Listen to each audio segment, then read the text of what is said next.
So our next speaker is going to be Professor Ufuk Akcigit. He is a professor of economics and co-director of the Growth Academy at the University of Chicago. Ufuk is going to speak on rewarding merit, shifting from size to performance. Welcome, Ufuk.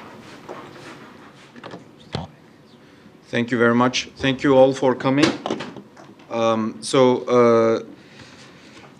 In the interest of time, I would like to immediately start talking a little bit more about the Growth Academy before I go into the technical details of my talk. So as Shomik also mentioned, we are co-directing an initiative called the Growth Academy. And it's really, the goal of Growth Academy has been to create a new dialogue for sound economic policy. And this has been quite an experience, which I would like to highlight a little bit more. So after the 2024 report that Shomik mentioned on middle income trap, we want to create a new platform where, bureaucrats, policymakers, and people in think tanks are coming together and having a frank conversation 1 week in Chicago and 1 week in Washington. And so we have, we've had a fantastic lineup of speakers at the Growth Academy, where there has been a very intense conversation on issues related to middle income trap, talent allocation, energy transition. And James Evans, who is going to be our next speaker, has also been talking about very important aspects of AI for economic development. And now we are going into our third round. So far we have had very interesting 2 sessions starting in 2024. Last year we had our second edition, and this July we are going to have our third edition, and we have had great participation from many middle-income countries. And this has been a two-way conversation because, of course, on the one side there are these, studies looking into the data, coming up with new lessons, but then also the participants are bringing their own real-life experience. So that's why that has been a fantastic two-way conversation, and we are very much hoping to get you involved as well. And throughout the year, we've been also traveling around the world. And here, these are just 2 experiences that we had. One in Egypt, one in Poland, where we discussed, one in Romania, where we discussed Ukraine, Poland, and Romania more specifically. And we have had many other meetings, in Japan and Indonesia. And so it's a growing initiative, and I hope again to make you also part of it moving forward. So let me now go into the details of my talk. And as I mentioned, this entire discussion was initiated with the Middle Income Trap report, which I very much highly recommend. That talked about the role of creative destruction and rewarding merit and the energy transition, with this theory of creative destruction as a guiding principle. And then we had also recently published a book on the economics of creative destruction together with John Van Reenen, which has a lot of very important essays in it from various angles. So, if you're interested in this topic, these 2 sources I think are very helpful in diving deeper into it. So let me now show you how, Shomik alluded to this general trend on middle-income countries. Of course, this was a very striking fact, right? When we look at the performance of middle-income economies on average, unfortunately, once you exclude China, there's not much progress in that regard. But let's now look at the specific cases. And here, Shomik very nicely alluded on South Korea and Polish case. Of course, South Korea has been very, very consistent in generating economic growth. And then when we look at Poland, of course, Poland, it started its economic push much later than other countries because of the collapse of the Berlin Wall, and afterwards, there has been transitions. Even though many countries went into this transition phase, Poland has been really the success case compared to other economies in that case. But unfortunately, these successful cases are really an exception. And when we look at the general trend, countries are not performing very well. And I just traveled, we've been, as I said, we've been traveling around the world. I was recently in South Africa. And, for instance, for South Africa, I had produced this graph. South Africa is a very, interesting case where there has been some progress initially, but all that progress has been lost. Then you plot the same graph for Turkey. For instance, Turkey, again, you see a very similar trend. There is some progress in certain episodes, but that progress is being lost. And so this middle income trap phenomena is very general and very common. The question is how to overcome that problem, obviously. So before I go into details, let me also show you the Indian case. So when we look at the Indian case, so we see some progress, and the hope is, of course, to make this line go higher and higher. The question is how? So in today's talk, what I would like to argue is that first, this weak economic performance of middle-income countries is originating from the lack of productivity growth. Shomik already showed that indeed when we look at the capital investment, indeed the capital investment is not so far off relative to the frontier countries. And when we look at the labor growth, again, there's not a huge difference. The main difference between advanced economies and middle-income economies is the third element, which is the productivity growth, as I'm going to show you in a second. And then when it comes to productivity, what I will argue is that it's not only about creation of new technologies. Of course, that's a necessary condition, but not sufficient. We have to also worry about resource allocation. So who should get the resources ultimately? And then I will argue that business dynamism, strong business dynamism, is really the critical recipe for improving resource allocation in the economy. And when we think about business dynamism, the dynamism originates from individuals. So, firms are not just some abstract entities. Ultimately, they are individuals who are running those companies, and not everybody is born to be a great basketball player or an artist. Just like that, not everybody is born to be a scientist, and not everybody is born to be an entrepreneur. So there's no point in forcing people to become an entrepreneur. There's no point in expecting all our students to become entrepreneurs. Unfortunately, sometimes the policy is misguided, and we are expecting suddenly magic to happen, and magic doesn't happen. And it's just a handful of people that are really transformative when we look around the world. That's why we are just talking about a handful of people in newspapers or about these success stories. And talent heterogeneity is critical. And ultimately, I would like to argue that potentially AI could be an amplifier of talent in that sense. Okay, so this is the only scary slide that I'm going to show you today. So this is, the bread and butter in our classes, of course. This is what's called the production function. That's how we think mathematically about the aggregate production function in an economy, where we combine capital and labor, as well as this productivity term, to produce the aggregate output in an economy. Now, of course, if we are worried about the performance of an economy in terms of its economic growth, if we are interested in why some economies are growing faster than others, or why some countries are growing slower than others, then there are three possibilities. Either it should be due to capital, or it should be due to labor, or the third option is, of course, due to efficiency or productivity change. And this is how you decompose it, basically. Output growth has to be affected by these three margins. So if you understand where the middle-income countries are falling behind, we have to look at these three margins. So let's do that. Shomik mentioned the Korean success stories. Let's decompose the Korean growth. Each of these bars are showing, the growth of the Korean economy in that particular year. The dark blue is capital, the light blue is labor, and the red bars are the efficiency growth. And what's really critical here is that all the bars are on the positive side.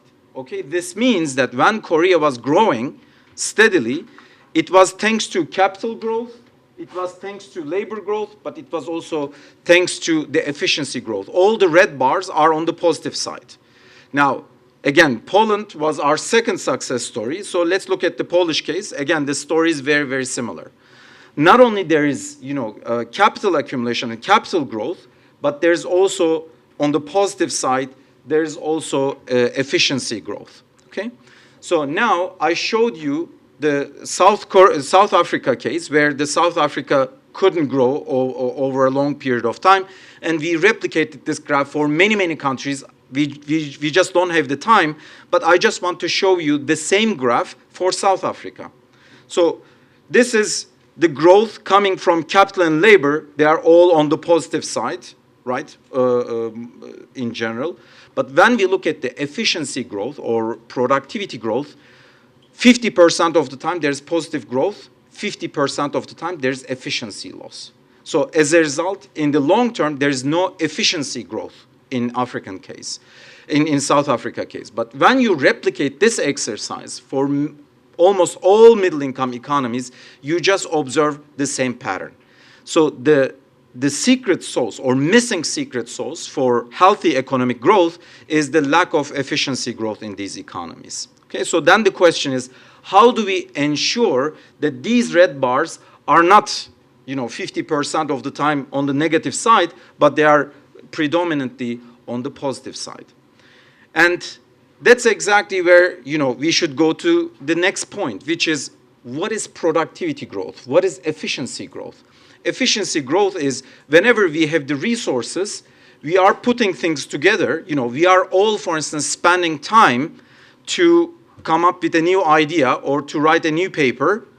When James spent, 1 hour, he produces many more papers. When somebody else spends 24 hours, they are not able to produce the paper. So people or firms have different efficiencies, different productivities. So that's why it's a fact of life that there's a productivity distribution in the economy. So, for instance, if this classroom right now consists of an economy, some people are better in generating ideas than others. Some individuals, some firms are more productive than others. So as a result, when we think about the aggregate productivity in this classroom, just keep the same individuals, okay? Just keep the same individuals. We are all running a firm, let's say, and we are calculating the aggregate productivity. Now, imagine that in a scenario, we take all the resources in the economy, all the workforce is given to least productive ones in the classroom, okay? Same productivity distribution, but the least productive ones are receiving the labor, versus you take the same workforce in an economy and give all the workforce to the most productive firms. So it's the same resources, same productivity distribution. Just because of the productivity, the resource distribution, we might end up with different aggregate productivity measurements. So that's why Shomik mentioned these three forces: creative, preservation, and destruction. Indeed, you can have resources and distribute those resources equally across all the firms. And some governments are trying to do that, right? Some systems try to do that. Take all the resources, try to distribute them equally. Versus, you can take the resources and allocate them more towards more effective firms, and the least effective firms, you can, through the market forces, for instance, you can encourage them to shut down, and we can make peace with firm exit. If we are in this latter case, then we are distributing resources more towards more efficient firms, more effective firms. So as a result, the aggregate productivity will be higher in that economy. So that's why, when we want to understand productivity gain, it's not only about creating new technologies, it's also about how we are distributing resources in an economy. So now, if the goal is to create these positive association between productivity and resource allocation, what is the necessary condition for that? The necessary condition is, if the right-hand side of this classroom comes up with new technologies and the left-hand side is failing to come up with new technologies, and if the left-hand side of the classroom is not able to keep up, in that case, we need to be able to allocate resources towards the right-hand side of the classroom. And this is what we called, the technical term for this is the responsiveness. So firms should respond positively to positive innovation shocks by creating more jobs, by hiring more people. And those businesses that are becoming unproductive over time because their days are gone, you know, their technology is outdated, they should release workers. Okay, and that's, you know, just like this music instrument accordion, right? So productive firms should expand, unproductive firms should shrink. I can test this empirically. How I can correlate the two things where firm growth on the left-hand side here is new job creation. Okay, the left-hand side is the firm growth, which is new job creation. The right-hand side is the productivity shock, or you can think about it as innovations. So if this beta term here is positive, it means that when firms are innovating, they will hire more workers. But if beta is zero, in that case, more innovative firms in an economy will not create more jobs, and that's bad news. Okay, so that's why in any economy we can create this correlation. Let me show you some very interesting extreme cases. I want to take you to late 1980s and early 1990s. Why? Because the world has very different systems back then, right? We had the US economy that was operating with the market system. We had East Germany and Soviet Russia, which was operating with full government control. So the market forces were non-existent. And then we had West Germany that was in between, right? Strong government presence, but still it was a market economy basically, but regulated economy. When you run this correlation, the results are really interesting. You see this in the US, that beta is strongly positive. You look at the planned economies, by design, there's no relationship between innovation and job creation because the government is not following innovation and job creation. The government just decides what to do. Okay? So that's why there's no relationship, but I think the most interesting case here is the West German case because West Germany and Germany or Europe in general, continental Europe, is still in between, right? Because of the regulation, the responsiveness, the beta term, is half of the US, which means that for the same innovation, if the same innovation arrives in the US versus arrives in Germany, US firms are creating twice as much jobs than German firms.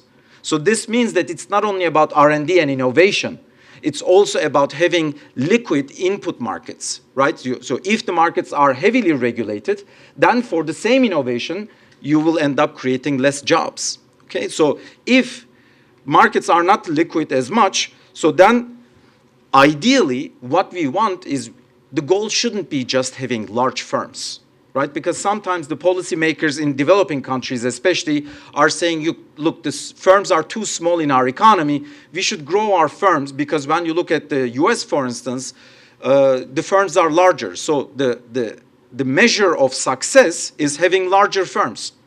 We should not get confused about that because the largest firms were existent during communist times. And they were large not because they were more innovative. They were large because the government want them to be large. So that's why the ideal case scenario here is firms growing because they are more productive, because they are more innovative. That should be the idea. So ideally, we have to have a correlation, strong correlation between productivity and firm size. Large firms are good when they are productive, okay? But when you look at the correlation between firm size and productivity, in the US, large firms are large because they are more productive. In West Germany, and again, in continental Europe, you get very similar things today. It's half. It means that in Europe, there's resource misallocation. Okay, so it's, you know, large firms, productive firms are not able to absorb more of the resources, so the correlation is not high. It means that a lot of the resources are captured within unproductive firms. So that's why we have to be also very, very, you know, informed about how resource markets, input markets are flowing and functioning basically. So it's not only about new technology. Yes, it's great. It's about AI. Yes, AI is great. But if those companies that are coming up or infusing new technologies are not able to scale up just like here, then you're not gaining basically in return, okay? So let me now show you this correlation. So look at the correlation, by the way. So correlation is very positive. Half of it in planned economies where government has full control, it's almost non-existent, zero. So the lowest is zero. So I just show you some numbers that are either positive or zero, but now I want you to look at the next graph, which is South Africa. When we look at the relationship between firm size and productivity, and this is a new study that we are conducting with the research department of the World Bank, the correlation is negative. So it means that in South Africa, those productive firms don't get the resources. The resources are just flowing primarily to unproductive firms, and they are trapped. So that's why the first order business here is first remove this negative thing. It's not about coming up with new technologies. You know, in an economy like this, where the resources are naturally flowing to unproductive firms, even if you come up with, you know, new innovations, even if you subsidize R&D, the input markets or the market forces are working in an inefficient way. So that's why, you know, we have to come up with the right policy, you know, with the right policy prescriptions before we even imagine these Western style or advanced economy style government policies, or should we subsidize R&D? Should we give R&D tax credit, etc.? No, there are first order business. There's a pecking order of policies to be implemented first. So Shomik talked about this earlier, so I'm not going to be spending much time, but you know, the recipe here is dynamic businesses, okay? We have to have dynamic businesses where more productive firms are growing, but Shomik mentioned this with numbers. Let me show you these graphs. The US is scaling up. US firms are scaling up 7 times. Mexican firms are scaling up twice. When we look at, so here we have the firm age, here we have the firm size. As firms are aging, they are not growing as much as the US. And when we look at Indian firms, unfortunately, they are not scaling up. So there's a serious problem, basically. So why are Indian firms not scaling up? And they should be scaling up so that they can become competitive with the US firms, right? So, and here it's important to energize those so-called transformative entrepreneurs who can really take the lead and make a difference in the economy. Indeed, you know, here we see this positive association between firm size and economic development. But it's really critical to also make sure that these firms are large because they are more productive. So on that note, I would like to look at the talent allocation, basically, okay? So in an economy, we would like to create these really dynamic firms, but who is going to create these dynamic firms, right? Who are these individuals? So here I would like to look at the successful economies and see who are driving these transformative companies, who are leading these transformative companies. So here, you know, I would like to tell you a little bit about some interesting exercise that we have conducted in some, you know, Nordic countries. And there, they are very transparent with their data, right? Norway, Finland, Denmark, they are very transparent with their data. And then for this study, we asked them to contact their military because, you know, when men are going to serve in the military, they have to first take an IQ test. And we asked them to share the IQ test in our study so that we can see, you know, which IQ level person is working at what job, at what salary, so that we can see the talent allocation in the economy. We asked 2 questions. Number 1, who becomes a scientist in a successful economy? And this is the relationship. So on the x-axis, you see the IQ level. As you go to the right, IQ level increases. And then the likelihood of becoming a scientist is also increasing substantially. This relationship is also true for doing PhD, which is you know, good news for many people in the room. So there's a very positive association between becoming a scientist and IQ. That's great. But these scientists, if they are not demanded, so we educate people, we train people, but they need to be employed. if there are no job opportunities, what will happen? They will leave the country. They will become a brain drain, right? So that's why I think it's important to understand also, how people are creating firms and creating jobs.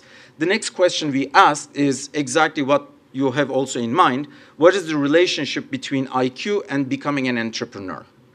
Okay? So if entrepreneurs are just like scientists, we should observe the same pattern. But if entrepreneurs are different than scientists, and it depends on which, how different, then we should observe a different pattern.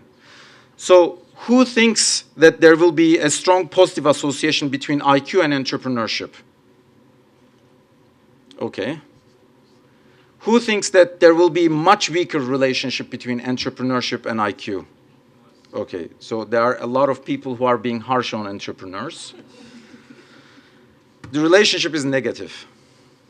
Okay, so the relationship between IQ and the likelihood of starting a business is negative. And this is in a successful economy, by the way. Okay, so what's going on here? So why is there this negative relationship between IQ and starting a business? Well, this is a fact of life, At the end of the day, when we think about entrepreneurship, we always think about these successful entrepreneurs like Elon Musk and Mark Zuckerberg and, those people who are on the newspapers. But actually, how many of those transformative entrepreneurs have you met in person? But I met a lot of entrepreneurs in person. I met them, yesterday, last week. Every day I'm meeting them. When I buy my coffee, when I buy my bread, I'm bumping into an entrepreneur every day. And a lot of the entrepreneurs are those so-called subsistence entrepreneurs, or they are not necessarily those transformative entrepreneurs. They are either running their business without any ambition to grow it, or they are running a business because they were forced into becoming an entrepreneur. Here's an interesting statistics. In the US, business registry numbers annually is about 3.5 million. During COVID, just in 2020, that number jumped from 3.5 million to 5 million. Where were 1.5 million entrepreneurs before, and why did they wait for COVID to start a business, right? So clearly, it was a worse time to start a business. Inflation is high, interest rates high, you need to borrow, the loan is expensive. These people were forced to start a business. Okay, so as a result, entrepreneurship is also sometimes out of necessity. That's why it's important to differentiate between subsistence or necessity entrepreneurs versus transformative entrepreneurs. How can we differentiate this empirically? So here what I'm proposing is that we need to understand why they are running a business. If they are running a business because, I was just forced to start a business, in that case, I'm not going to spend much money to hire, a technical person. I will just hire some blue-collar people to carry the boxes around for me. But if I have the vision of growing my business, then within the first couple of years, I will spend the money and hire a technical person to my company, maybe to design a website, maybe to do my accounting, or to give me a vision, basically, right?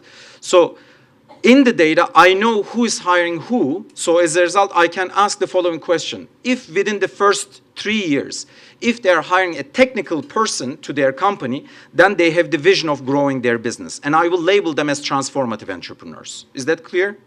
I'm just looking at whom they're hiring. And with this definition, only 10% is transformative and 90% is subsistence.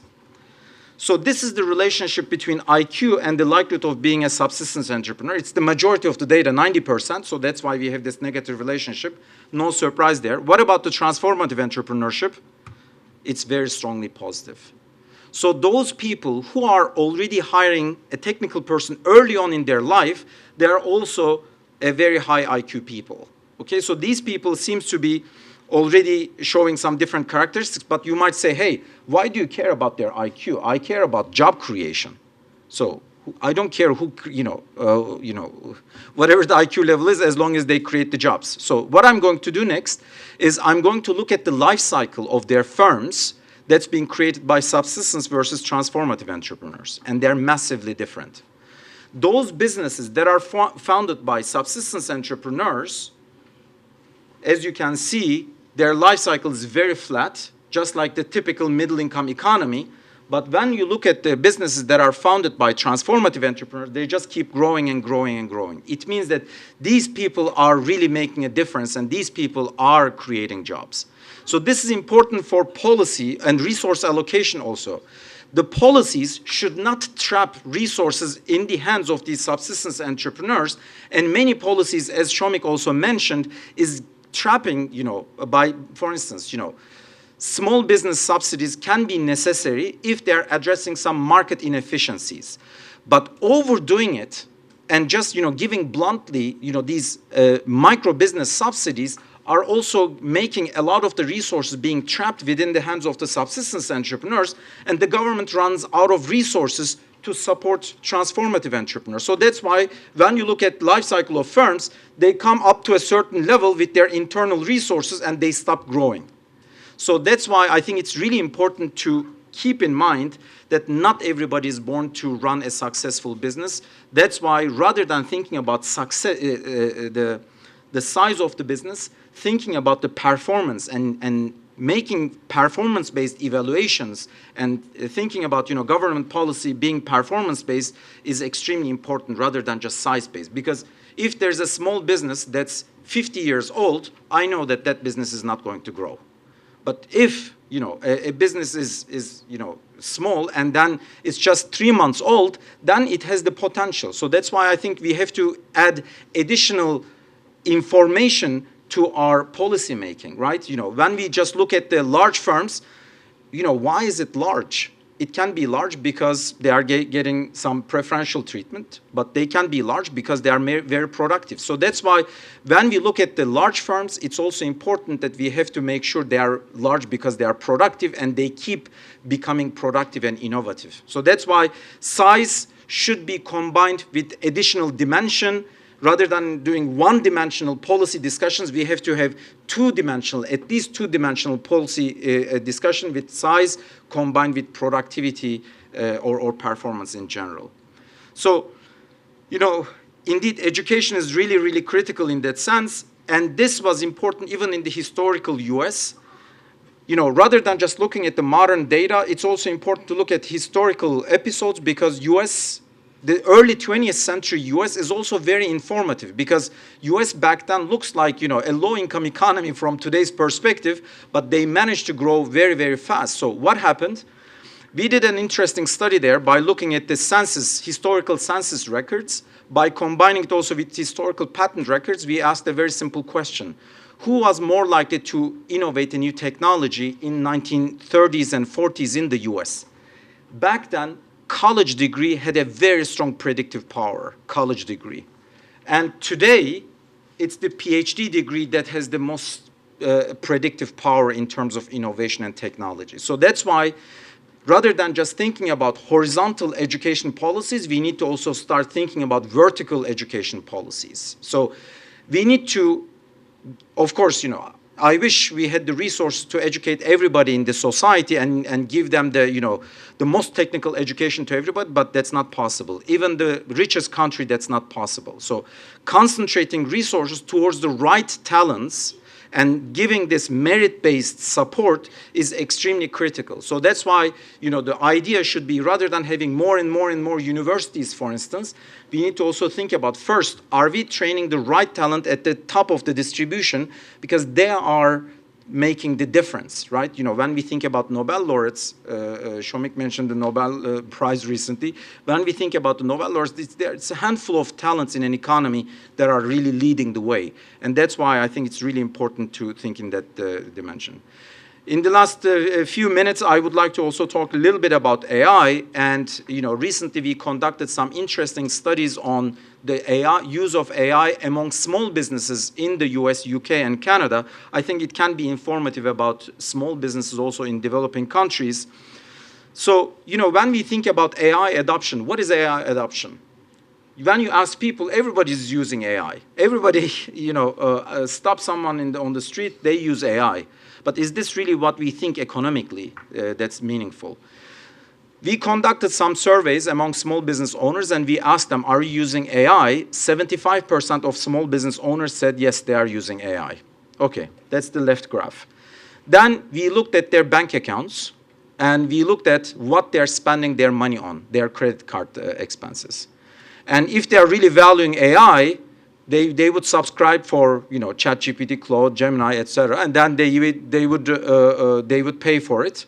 When we look at their subscription, only 12% is subscribing for AI.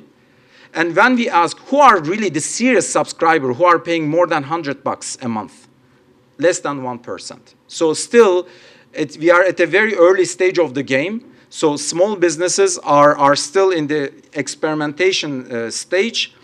And everything got changed, of course, after the end of 2022, where, you know, ChatGPT was launched, and after ChatGPT was launched, the adoption rate has been growing very, very fast. Why do I refer to ChatGPT? Because when we look at small business subscription, indeed, 85% of them are paying for ChatGPT. You know, Claude is the number 2 among US small businesses, and then we have the other providers. And, you know, when we asked them in this survey, so this was looking at their actual subscription, looking at their credit card expenses. Now I will switch back to the survey. And during the surveys, we asked them, you know, how intensively are you using AI in your daily business? Only 15% reported that they are using relatively intensively. So again, 85% are still, you know, experimenting at an early stage. Which sectors are using AI? Information, small businesses in information sector is number 1. Professional services is number 2. And the sector that uses AI least is agriculture. When I talk about small businesses, these businesses have at most 9 workers and less. These are really micro businesses, by the way, so I should have mentioned that. There's also a strong correlation between business age and AI use. Indeed, it's the young businesses and young entrepreneurs who are using AI. The older is the entrepreneur, the less likely they are using AI. You know, I guess we can all, you know, understand. You know, my students are much better in using AI than myself. And when we look at their business appetite, I told you about transformative versus subsistence. In the survey, we are asking them, where do you want to go with your business? Are you trying to just keep it stable, or are you trying to grow your business really fast? Those businesses those entrepreneurs that are reporting that they are trying to grow really fast are much more likely to adopt AI than those business owners that are trying to stay stable. This is an interesting graph. Here, we are looking at the firm size and AI adoption rate, and it's not linearly positive. It's a U-shape. There's a U-shape relationship between the two, and this is very interesting, right? So normally, people think that the larger is the business, the more likely it is to adopt AI, but what we are seeing here is that indeed, the very, very micro, the smallest 1-worker businesses are much more likely to use AI than 2-worker, 3-worker, 4-worker. And this tells us that probably these very, very micro businesses were very desperate for help. They really needed to hire someone else to help them, but hiring one more person was too expensive for them to hire. But now AI is giving them this opportunity to potentially to create a website or to help them with their accounting or keeping inventory. So as a result, those businesses that are 1 worker are much more desperate than 2, 3, 4. So that's why they are much more likely to adopt AI than, you know, slightly larger businesses. And you know, when we ask them about whether they're hiring more workers or firing, right? Job creation and destruction is something that we are very much concerned about, and the news is dominated by large businesses firing people. That's expected, right? They are incumbents. The way Shomik also highlighted, incumbent firms are trying to reduce the cost, but new businesses will find new applications. Now, when we look at the, you know, did they hire more people or did they fire more people? The majority says that there's no change, but if we compare hiring versus firing, hiring is 4 times more likely than firing. So that's why, you know, the theory of creative destruction would also say that, indeed, the smaller and younger businesses are much more likely to have new AI application and create new job opportunities. Maybe they will also have self-employed businesses, just relying on AI, basically. And when we look at revenue, revenue growth is 20 times larger than revenue decline. So it seems like small businesses are becoming much more productive thanks to AI in that sense. And then the final thing I would like to mention is that, how do they use it?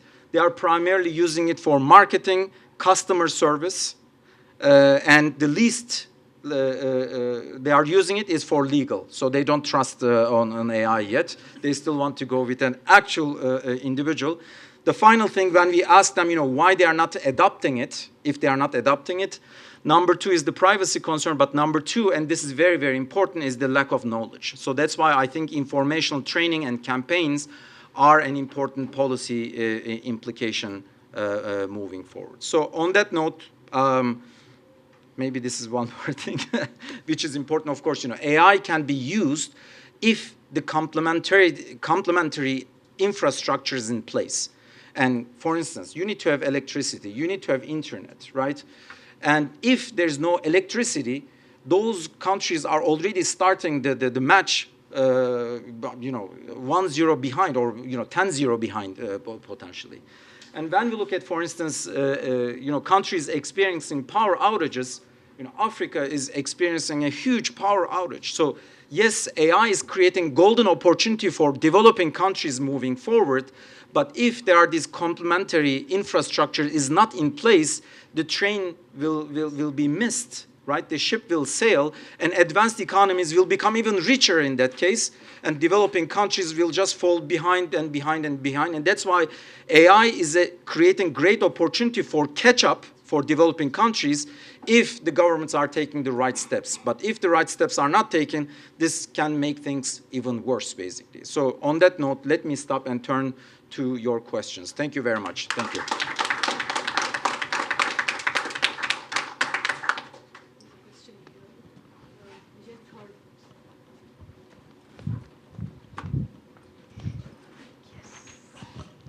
So hi everyone, my name is Rishabh Sharma, and as I really want to become an entrepreneur, so I need to be a transformative entrepreneur, not that as an entrepreneur. That's a new thing I learned today.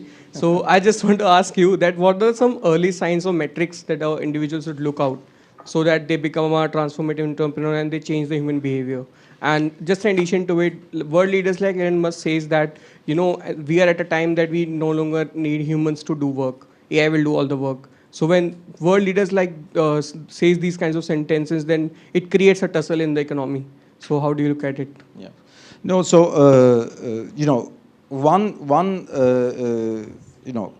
common thing that we observe is that so education plays an important role. Okay, even in one study we looked at the relationship between education and becoming a transformative entrepreneur, and it had a very, very strong predictive power. And of course, most of these technologies are also, yes, the entry barriers are low, but they are also mentioning, right, as number two item is the lack of experience or lack of knowledge about the new technologies. So that's why the way to be at the knowledge frontier is to be retrained. So that's why modifying our education system accordingly is also important. Now, yes, there will be many tasks that are being conducted by AI, but AI will also create a lot of new opportunities. Indeed, I was here for the AI Summit a couple months ago, which was a fantastic event. And, when I was here, I received an email from one of my very, very old, former students from 15 years ago. And he apparently also came for the AI Summit, saw my name, and we went for dinner at night. And it was fantastic, of course, to reconnect with my former student. But of course, the first question I asked him is, what he has been doing. So he was originally from India. So he was a great undergrad student. Then he went on to do master's and PhD. Then he went to private sector. He was super, super successful in the private sector. And then he started his own company. And I asked him, of course, are you using AI? He said, I'm subscribed to all AI products. I said, okay, great. I said, how is your business going? He was super happy. His business was going very well. And then I asked him, how many people do you employ? And he said, zero. But, normally, he was in employment numbers before as an employee, But now he's running his own business because thanks to AI, he could create his own business line. So that's why, of course, the job market will be, restructured for sure.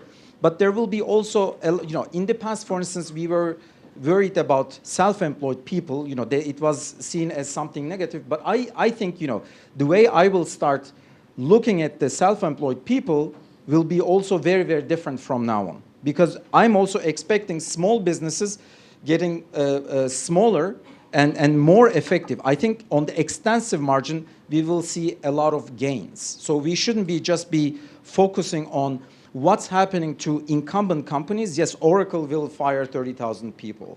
Or other companies, large tech companies will outsource a lot of things to AI. But AI is also creating a lot of new opportunities and things that we cannot imagine. So, but the secret sauce there is, so how are we going to utilize the new benefits of AI? By making entrepreneurship easier.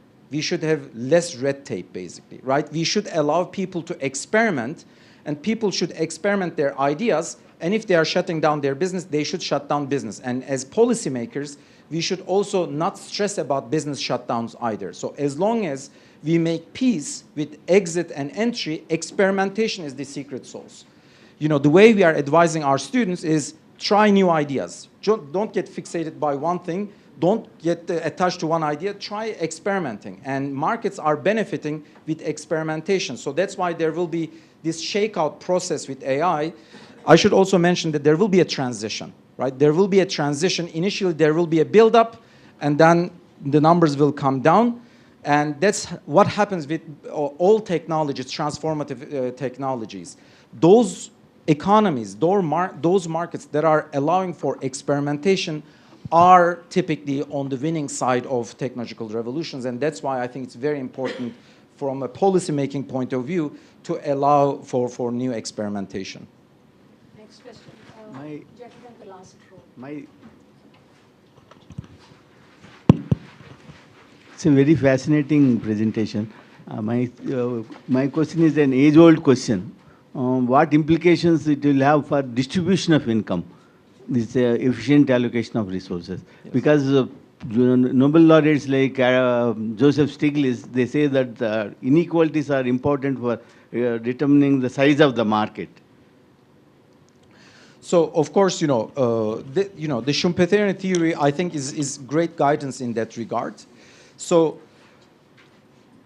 the literature has this very well-established result, which is that you need to promise some rents for entrepreneurs to be encouraged to spend effort and to think about new technologies. Think about drugs, right? That's the prime example, basically. Drugs are relatively easy to replicate afterwards, but it's super, super costly, and only 1 out of 10 drug expense is able to recover its investment.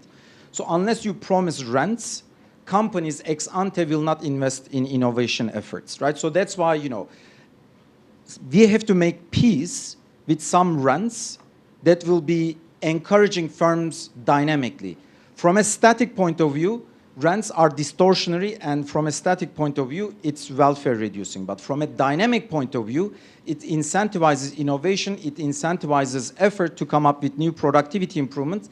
That's why the literature is saying that there has to be an optimal tolerance for inequality. Now, AI is the perfect example to create a lot of creative destruction, but there is one important warning here, which is this is a naive approach towards economic growth. But we also know that if, as Shomik also mentioned, incumbents are not kept under discipline, they also have the tendency to protect their market and to use their resources for strategic reasons. So, for instance, we had one interesting study in the case of Italy. What we did is we took social security records, we merged it with the register of local politicians. Okay, 500,000 mayors, vice mayors, council members, and then we asked a very simple question. What does a firm do as they are growing in size? Their innovativeness was declining, but they were much more likely to hire a local politician as they are growing in size. So this is also, what the theory would tell you, which is that as they are growing in size, they will start developing some protective instincts, right? So, and in the case of AI, of course, AI technology, for instance, has also, especially on the foundational layer, has the tendency of generating potentially a lot of incumbents who will try to become monopolists in the market. So that's why, thinking about market competition, thinking about open source is very, very important to make sure that, the inequality dynamics are in favor. AI has also the potential of creating a lot of creative destruction. Creative destruction has also a force to reduce inequality if it's done by entrants and if it's to challenge incumbents. So that's why we have to make sure that, entry is easier and incumbents are under discipline. In that case, the inequality consequences could even potentially be positive in the sense that if a child is born to a low-skilled parents, they can become the next best entrepreneur potentially using AI because the entry barriers are lower. In the past, they had to have very big money to start their business. AI is giving them an opportunity, but this is an opportunity. It doesn't guarantee that it will be realized, and we have to also the right checks and balances in place to make sure that the AI doesn't make things go out of control, and it just has the positive benefits.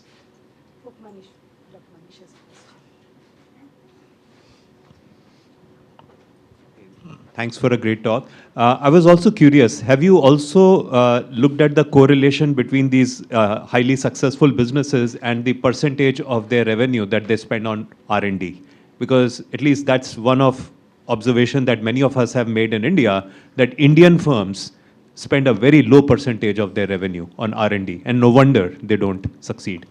That's a great point. There's definitely a strong correlation between R&D spending and growth, because ultimately, they need to, of course, come up with new technologies, and they need to become more efficient. And of course, the ingredient for that is R&D spending. And typically, those firms that are on the positive trajectory, not all of them, but there is a significant correlation between their R&D spending and innovation. I should also mention the following. That's a little bit, technically, it's a little bit harder to measure because R&D spending is typically reported if they are doing more than $1 million R&D, for instance.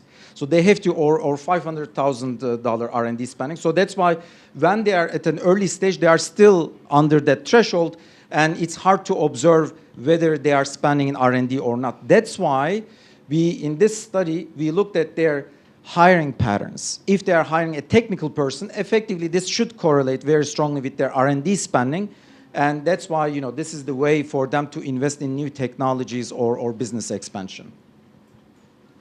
Yeah, next question. Yeah. Hi, Professor. My name is Aditya Sharma. I work as a research analyst in Philadelphia. You spoke a bit about inefficient allocation of public funds in the business space. And I wanted to know why firm exits are so frowned upon in middle-income countries like India or South Africa, for that matter. Why people are worried about it? Why, it is discouraged for firms to exit? Indeed, my favorite example of this is from East Germany, because so I think that's a very telling story. So East Germany was of course, lots of inefficient firms. When the wall came down, suddenly the government ended up with lots of inefficient firms, indeed 15,000 inefficient firms in their portfolio, and this is early 1990s. And they need to privatize it, and they need to shut down the inefficient ones. But there were elections upcoming in 1994. So what did they do? They were really worried about the unemployment implications, and people also start protesting on the street, by the way, when they initially start liquidating these companies. Indeed, so there was a privatization agency at the time called Treuhand. Privatization started in 1990. On April 1st, 1991, the head of the privatization agency got assassinated, and he died. So this, as you can imagine, created even more pressure. So what did the government do? From that point on, they privatized company for no price, almost zero price, but they asked specifically the companies to have labor commitments. They said, buy this inefficient firm, but have 10,000 workers in it. Even if they had 5,000, they had to grow to create jobs about 10,000. And on average, those companies that got privatized, rather than shrinking, they grew by 30% until the election. So I think that's a very telling story, basically. There is definitely a political economy pressure because business exits is seen like a failure. No, it's the sign of healthy, as long as there's also creation, it's a sign of a healthy economy. But somehow policymakers need to make peace with the fact that business, bankruptcies are part of a healthy economy. But that's very challenging to accept politically, and that's why it looks like it's a failed economic policy, which is exactly the opposite normally. Yeah, we'll take two last questions. Shamik, do you have a question? No, my point was that if you look at the U.S. is an economy of second chances, right? Everyone gets a second chance. In India, if you fail, that's a stigma. So, there's this thing about it's not bad to fail because you can restart and reallocate the resources. I think that's a very good major point. So. Indeed, in Europe, for instance, that's why institutions are very, very important. Institutions should allow also for experimentation. But in Europe, for instance, if you fail, you're being excluded from financial markets relative to the US. So that's why you don't want to fail, basically. You don't want to take risk. And that's why you don't see as much experimentation. The entry rate in Europe is half of the US. So.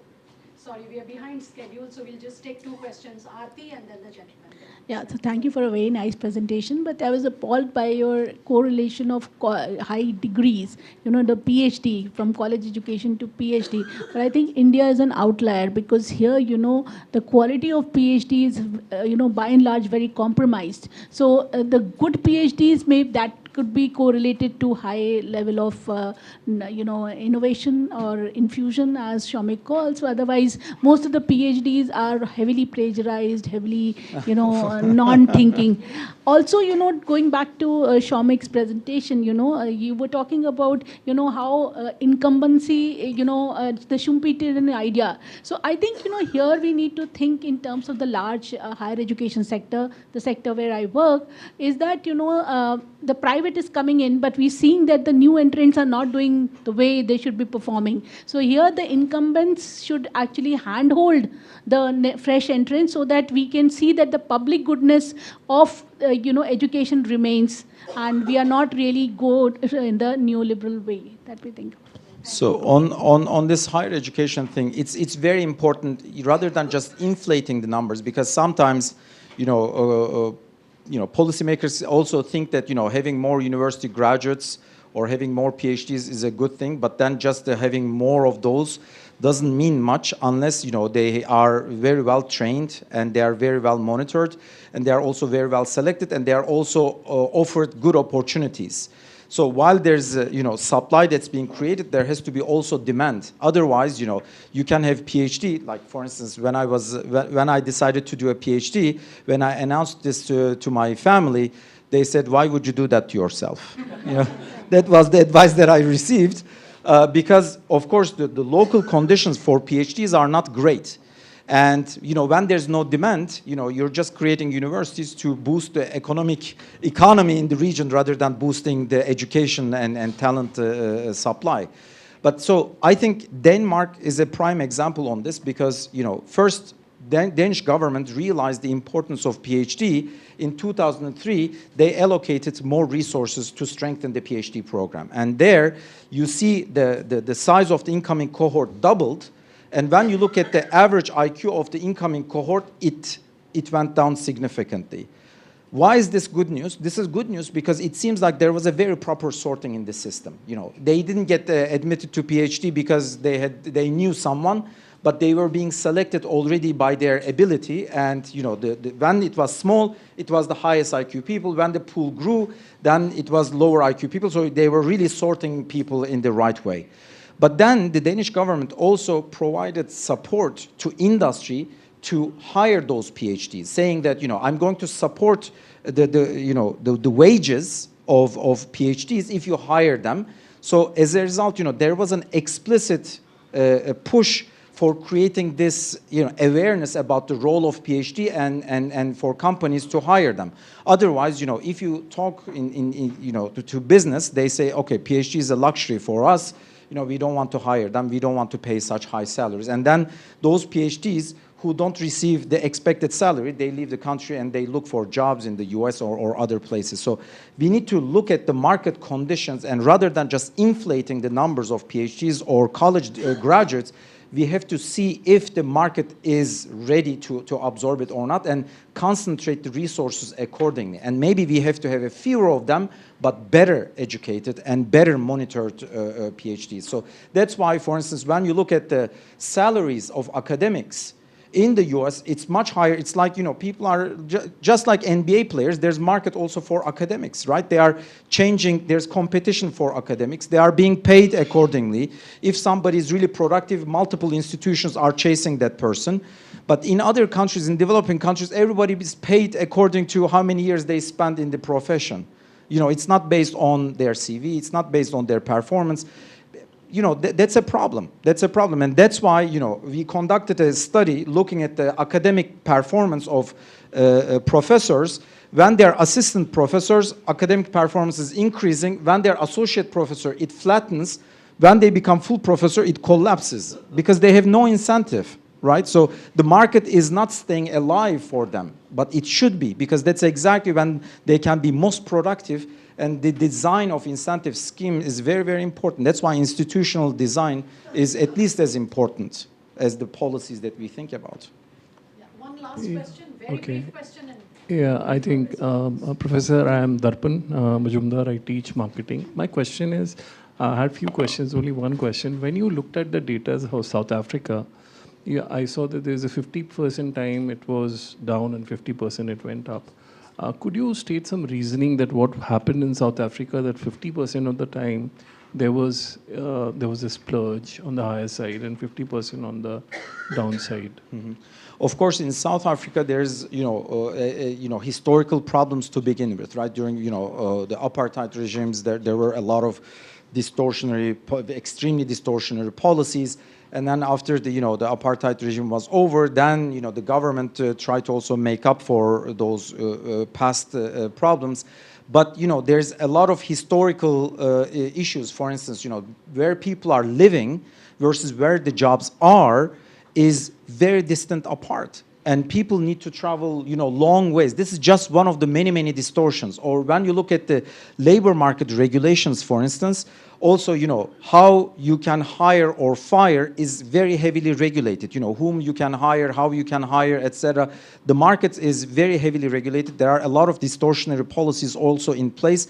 So we are in the process of also studying the South African economy in great detail. But South African case is one of the most distorted economies for many, many historical reasons. So that's why, it's not a huge surprise that things are not taking off, primarily because of all these distortionary policies and distortionary situation in place in South Africa. It's a very, very extreme case, very extreme in that sense. Thank you very much. Thank you.